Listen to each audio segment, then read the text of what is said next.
Halo semuanya, kali ini kita akan membahas film bergenre thriller misteri berjudul Forgotten yang rilis pada tahun 2017. Film ini bercerita tentang seorang pria yang baru saja pindah ke rumah baru bersama dengan kakak dan juga kedua orang tuanya. Hingga suatu malam, kakaknya itu diculik secara misterius dan kembali beberapa hari kemudian tanpa ingatan yang jelas. Sejak saat itu, pria tersebut pun mulai merasakan kejanggalan pada perilaku kakaknya, dan situasi di rumahnya menjadi sangat aneh, yang membawanya ke dalam rangkaian misteri penuh ketegangan dan kejutan tak terduga. Film diawali dengan seorang pria bernama Jin Seok yang baru terbangun dari tidurnya saat dalam perjalanan menuju ke rumah barunya. Kita lalu diperkenalkan dengan kakaknya yang bernama Yoo Seok. Sesampainya di rumah baru mereka, tampak Jin Seok yang merasa sangat familiar dengan rumah tersebut. Diketahui hubungan Jin Seok dan Yoo Seok sudah sangat dekat sejak mereka masih kecil. Yoo Seok sendiri adalah murid yang pintar dan bertalenta sejak muda, baik di bidang musik dan juga olahraga. Ia juga cukup terampil hingga bisa membetulkan apapun masalah di rumahnya itu. Yoo Seok juga adalah pria yang cerdas, beretika baik, dan tidak pernah berkata kasar sedikit pun, serta menjadi idaman wanita-wanita di sekitarnya itu. Semua itulah yang membuat Jin Seok sangat mengagumi sosok kakaknya itu. Diketahui Jin Seok menderita chronic nervous breakdowns, di mana penderitanya itu akan lebih cepat lelah, gampang berhalusinasi, dan lainnya. Sedangkan Yoo Seok sempat mengalami kecelakaan setahun lalu, yang menyebabkan kaki kirinya kini menjadi pincang. Namun keluarganya masih tetap menganggap bahwa Yoo Seok adalah pahlawan untuk keluarga mereka. Barang-barang pun akhirnya dipindahkan masuk ke dalam, dan terlihat kalender yang menunjukkan di bulan Mei tahun 1997. Ketika Jin Seok sedang memindahkan barangnya, ia melihat ada sebuah ruangan yang ia kira akan menjadi kamarnya. Namun ternyata pemilik lama rumahnya meninggalkan beberapa barang, sehingga ruangan itu tidak bisa dipakai untuk sementara sampai pemilik lamanya datang mengambilnya. Ketika Yoo Seok sedang dipanggil ke bawah untuk mengurus sesuatu, salah satu petugas di sana tiba-tiba bertanya, apakah Yoo Seok benar-benar abangnya? Ketika Jin Seok berkata iya, tampak petugas tersebut yang ragu dan kembali bertanya berapa umurnya. Namun belum sempat dijawab, petugas tersebut tiba-tiba dipanggil oleh koleganya untuk mengurus barang di bawah. Saat makan malam, Jin Seok pun bertanya kepada ayahnya, apa isi kamarnya itu? Namun ayahnya juga tidak mengetahui apa isi kamarnya itu, karena pemilik lamanya sudah memperingati sebelumnya untuk tidak masuk ke kamar tersebut. Tak lama setelah itu, terdengar suara barang jatuh dari kamar di lantai atas. Namun ternyata itu hanyalah suara gemuruh, karena menurut berita cuaca akan segera hujan lebat hari itu.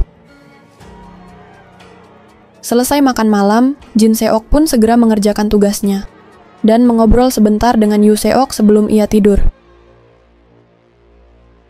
Ketika sedang mendengarkan lagu, lagi-lagi terdengar suara dentuman dari kamar itu. Jin Seok yang penasaran pun keluar dan berniat untuk mengecek kamar tersebut. Namun belum sempat membuka pintunya, Yoo Seok tiba-tiba datang menyusulnya, sehingga ia tidak jadi masuk ke dalam. Saat Jin Seok mengatakan ada suara dalam, abangnya pun mengatakan bahwa itu hanyalah perasaannya saja. Setelah itu, Yoo Seok pun mengajaknya untuk mengobrol, sambil mencari udara segar di luar. Namun tak lama kemudian, ayahnya menelepon Yoo Seok untuk meminta bantuannya mencarikan sesuatu. Ia pun meninggalkan Jin Seok dan menyuruhnya untuk menunggunya di sana. Namun di tengah perjalanan, Yoo Seok tiba-tiba diculik oleh orang tak dikenal. Jin Seok pun berusaha menolongnya. Namun sayangnya ia telat sampai dan hanya bisa menghafal plat mobil penculiknya itu. Setelah itu, ia pun langsung kembali ke rumah untuk mengabari orang tuanya bahwa Yu Seok sudah diculik. Keesokan paginya, Jin Seok akhirnya terbangun karena pingsan akibat kehujanan semalam. Setelah itu, tampak ada 2 polisi yang datang untuk meminta keterangan dari Jin Seok. Karena hujan deras semalam, ia tidak bisa melihat wajah penculiknya dan hanya menghafal plat mobilnya. Namun polisi mengatakan bahwa plat nomor tersebut tidak ada di data mereka dan menganggap bahwa penglihatan Jin Seok mungkin saja salah karena hujan, atau bisa jadi karena efek obat yang ia konsumsi.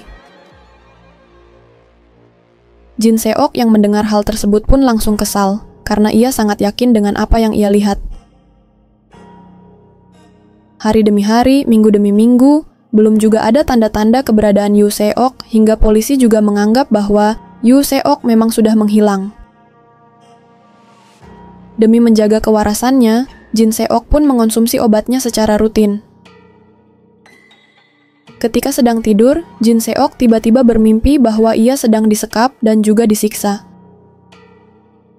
Ia merasa sangat familiar dengan orang yang menyiksanya di mimpi itu, namun ia tidak mengingat siapa orang tersebut. Tak lama setelah itu, Jin Seok tiba-tiba mendengar ada suara aneh lagi dari kamar yang selalu tertutup itu. Hingga pintu tersebut tiba-tiba terbuka, dan seperti ada orang yang masuk ke dalam kamarnya itu. Awalnya Jin Seok mengira bahwa ia yang sedang berhalusinasi, namun tiba-tiba saja ada seorang makhluk yang menyerangnya, yang ternyata hanya mimpinya. Ketika terbangun, Yu Seok akhirnya kembali setelah 19 hari menghilang. Namun ia tidak mengingat sama sekali apa yang terjadi selama itu. Dokter pun menganggap bahwa itu adalah sebuah kondisi di mana ia menghapus memorinya yang trauma guna melindungi dirinya sendiri. Malam harinya, mereka pun mengobrol sebentar, dan akhirnya tidur kembali bersama seperti biasa. Saat tengah malam, Jin Seok sempat terbangun, dan melihat Yu Seok yang sudah tidak ada di tempat tidurnya. Keesokan paginya, tampak Yu Seok yang sudah kembali di tempat tidurnya. Saat hendak meminum obatnya, Jin Seok tidak sengaja menjatuhkan obatnya. Namun ketika ia hendak mengambilnya, Yu Seok tiba-tiba mengajaknya makan, sehingga Jin Seok lupa meminum obatnya itu. Saat sedang makan, Jin Seok pun bertanya kepada abangnya, kemana ia pada saat tengah malam tadi? Yu Seok pun berkata bahwa ia tidak kemana-mana, dan menganggap bahwa Jin Seok mungkin saja hanya sedang bermimpi. Setelah selesai makan, Jin Seok melihat ada yang aneh dari kaki Yu Seok yang kini malah pincang di bagian kiri. Namun Yu Seok mengatakan bahwa ia pasti salah lihat dan langsung pergi meninggalkannya. Setelah itu, Jin Seok pun lanjut belajar dan makan malam bersama keluarganya, disusul oleh Yu Seok yang baru saja kembali dari tempat kerjanya. Tampak Jin Seok yang lanjut belajar dan Yu Seok yang tidur terlebih dahulu. Saat tengah malam, tampak Jin Seok yang akhirnya tertidur di meja belajarnya. Namun anehnya, Yu Seok yang terbangun tiba-tiba saja menodongkan pensil SIM ke arah matanya. Lalu setelah itu, ia pun pergi meninggalkannya. Ternyata Jin Seok hanya pura-pura tidur dan melihat sebuah fakta mengejutkan, yaitu Yu Seok yang tiba-tiba berjalan normal menuju ke arah taksi. Jin Seok pun langsung mengikutinya menggunakan sebuah taksi hingga sampai di sebuah tempat yang tampak sangat sepi. Yu Seok pun menemui 2 anak buahnya, yang ternyata adalah polisi sebelumnya yang meminta keterangan dari Jin Seok kemarin. Tampak Yu Seok yang mengucapkan kata-kata kasar, berbeda sekali dengan yang ia lihat selama ini di rumah. Ketika Yu Seok pergi, ia pun berusaha mengikutinya lagi. Namun sialnya, ia malah bertemu dengan 2 anak buah Yu Seok tadi. Untungnya ia berhasil kabur dan bersembunyi dari kejaran mereka. Namun tak lama setelah itu, Jin Seok malah disekap oleh Yu Seok dan kemudian terbangun kembali keesokan harinya di meja belajarnya. Yu Seok pun berusaha menenangkan Jin Seok yang tampak ketakutan di dalam kamar mandi. Ia pun langsung mengaku kepada Yu Seok bahwa ia mengikutinya semalam dan mengetahui bahwa dua polisi kemarin bukanlah polisi beneran. Namun Yu Seok mengatakan bahwa dirinya itu lagi-lagi hanya bermimpi buruk saja. Jin Seok pun berkata bahwa ia semalam hanya berpura-pura tidur saat ia menodongkan pensil SIM ke matanya. Jin Seok pun menanyakan apa yang sudah terjadi kepada abang kandungnya itu. Namun tak lama setelah itu, suasananya pun menjadi hening, dan ia pun keluar untuk mengecek keadaan. Yu Seok lalu berusaha menenangkan Jin Seok dan menanyakan apakah ia meminum obat semalam. Jin Seok pun akhirnya sadar kalau ia lupa meminum obatnya semalam. Oleh karena itulah ia kembali bermimpi buruk. Setelah itu, ia pun meminum obatnya dan meminta maaf kepada Yu Seok karena sudah menuduhnya. Namun tak lama setelah itu, Jin Seok melihat isi pensil di mejanya, yang artinya kejadian semalam itu benar terjadi, dan bukan sekedar mimpi buruk. Ia juga sadar bahwa Yu Seok sempat bilang bahwa ia menaiki taksi, yang dimana ia tidak pernah mengatakan hal tersebut kepadanya. Tak lama setelah itu, tampak ibunya yang baru saja pulang, dan Jin Seok pun langsung menceritakan semua kejadian semalam kepadanya. Ia juga berencana akan mengajak kedua orang tuanya untuk mengikuti Yu Seok saat keluar tengah malam nanti. Tak lama setelah itu, Jin Seok pun berniat untuk membuka pintu kamar yang selama ini dikunci. Namun, ia tiba-tiba melihat sudah ada Yu Seok yang tergantung di sana, yang ternyata lagi-lagi hanya Jin Seok yang bermimpi buruk. Saat baru kembali dari dapur, ia tidak sengaja mendengar ibunya yang sedang bertelepon dengan Yu Seok. Namun anehnya, ibunya tersebut membocorkan tentang cerita Jin Seok yang mengatakan bahwa ia mengikutinya semalam, hingga ia yang mengetahui bahwa Yu Seok selama ini hanya pura-pura pincang. Karena mendengar ada suara dari luar, ibunya pun langsung mengecek sekitaran rumah untuk mencari Jin Seok yang ternyata sedang bersembunyi di luar. Jin Seok yang panik pun berusaha kembali ke kamarnya melalui luar jendela, sebelum ibunya sampai ke kamarnya itu. Jin Seok pun berhasil kembali, namun dalam keadaan basah kuyup. Ibunya yang sudah mengetahui hal tersebut, langsung menelepon suaminya untuk segera kembali. Jin Seok yang sudah mengetahui ada yang aneh, lalu berusaha kabur dari rumahnya itu. Ibunya pun langsung menyuruh orang untuk menangkap Jin Seok yang hendak pergi ke kantor polisi. Jin Seok yang hampir saja tertangkap, untungnya berhasil sampai di kantor polisi dengan selamat. Sesampainya di kantor polisi, petugasnya pun mengulangi laporan dari Jin Seok yang mengatakan bahwa ia sudah disekap selama 1 bulan oleh sekelompok orang yang berpura-pura menjadi keluarganya itu. Jin Seok pun tampak kaget ketika polisi tersebut membacakan identitasnya, yang ternyata Jin Seok lahir pada tahun 1977 dan kini sudah berumur 40 tahun. Namun Jin Seok mengatakan bahwa ia masih berumur 20 tahun, yang membuat polisi serta orang-orang di sana tertawa mendengar hal tersebut. Polisi pun menunjukkan kalender di sana, yang menunjukkan tahun 2017. Ketika melihat ke kaca, seketika wajah Jin Seok berubah menjadi seperti seorang bapak-bapak. Jin Seok pun langsung kembali ke rumahnya, dan terdengar sebuah lagu dari ruangan yang selama ini dikunci. Di dalam ruangan tersebut terlihat ada banyak sekali darah di sekitarnya, serta ada 2 manekin dengan pisau yang tergeletak.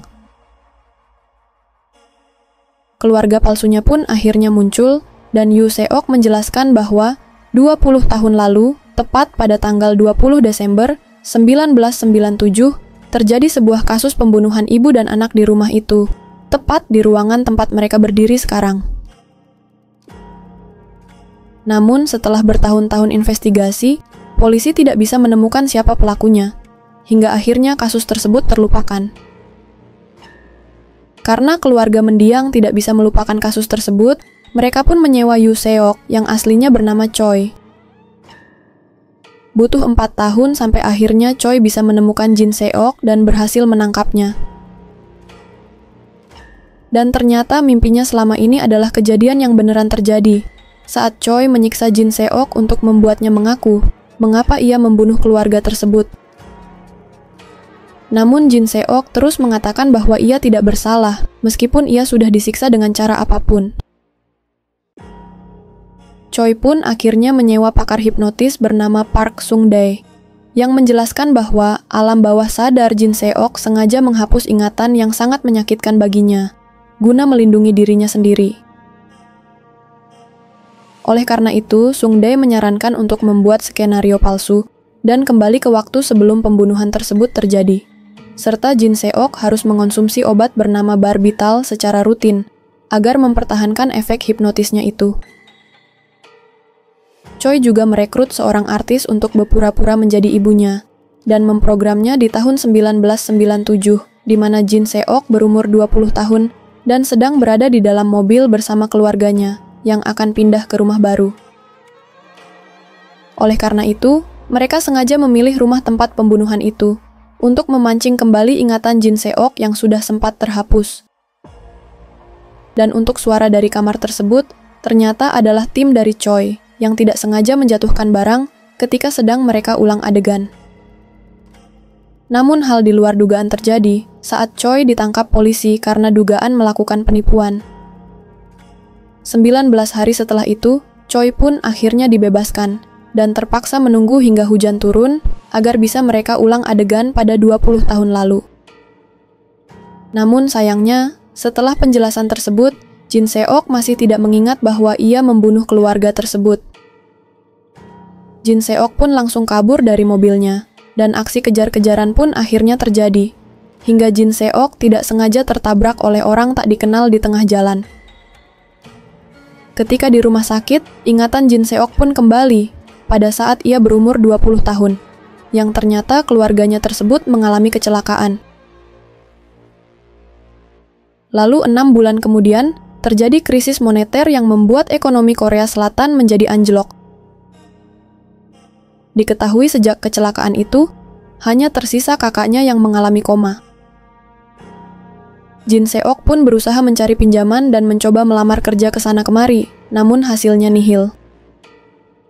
Hingga suatu hari, ketika sedang di rumah sakit, dokter yang menangani kakaknya itu mengatakan bahwa kakaknya perlu melakukan operasi secepatnya. Jin Seok pun menyebarkan ke internet bahwa ia rela melakukan pekerjaan apapun demi uang. Lalu tak lama setelah itu, ia mendapatkan sebuah pesan dari akun bernama Bluebeard yang menawarkan sebuah pekerjaan untuk membunuh. Karena sudah tidak ada pilihan lain, Jin Seok pun akhirnya menerima pekerjaan tersebut, dan orang tersebut pun memberikan sebuah alamat dan memerintahkannya untuk membunuh ibunya saja, sedangkan 2 anaknya tidak boleh terluka sedikit pun. Namun sesampainya di sana, Jin Seok yang melihat ada anak kecil berencana untuk mengurungkan niatnya. Sialnya, ibunya tersebut terbangun dan tampak ketakutan melihat Jin Seok yang sedang memegang sebuah pisau. Jin Seok pun berusaha menenangkan sang ibu dan mengatakan bahwa ia akan segera pergi dari sana. Namun sayangnya, anak perempuannya itu terbangun dan langsung kabur ke kamarnya setelah melihat Jin Seok. Saat ia berusaha menenangkan anak perempuan itu, ia malah tidak sengaja membunuhnya dengan pisau tersebut. Tak lama setelah itu, ibunya yang ikutan panik juga akhirnya dibunuh oleh Jin Seok. Karena panik, Jin Seok pun berniat untuk kabur dari sana. Namun ia malah bertemu dengan anak kecil satunya lagi, yang menanyakan siapa dirinya. Jin Seok pun menyuruh anak kecil tersebut untuk menghitung dari 1 sampai 100 sebanyak 10 kali, sampai ibu dan kakaknya kembali. Akhirnya diketahui bahwa akun Bluebeard itu ternyata adalah dokter yang menangani kakaknya itu. Dokter tersebut sengaja menyuruh Jin Seok untuk membunuh istrinya, karena ia ingin mengambil uang asuransinya. Dokternya itu pun tampak kesal, karena Jin Seok disuruh untuk membunuh istrinya saja, bukan anaknya juga.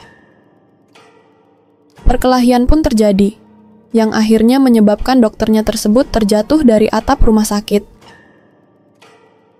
Sejak kejadian tersebut, kondisi psikologis Jin Seok pun menjadi terganggu, sehingga ingatannya itu terhapus dengan sendirinya, sebagai bentuk perlindungan dari alam bawah sadarnya. Jin Seok pun akhirnya siuman, dan tampak Choi yang sudah berada di sampingnya. Choi pun berniat membunuh Jin Seok dengan menyuntikkan sebuah cairan ke infusnya. Namun Jin Seok menanyakan di mana keluarga korban itu, dan akhirnya mengaku bersalah. Choi pun akhirnya tahu bahwa ingatan Jin Seok sudah kembali. Ia pun langsung bertanya mengapa Jin Seok membunuh mereka. Apakah karena ia disuruh oleh suami dari keluarga tersebut? Sebab ia baru saja mendapatkan informasi bahwa sebulan sebelum kejadian, suaminya tersebut membelikan istrinya asuransi jiwa. Akhirnya diketahui bahwa Choi ternyata adalah anak kecil yang Jin Seok suruh untuk menghitung dari 1 hingga 100.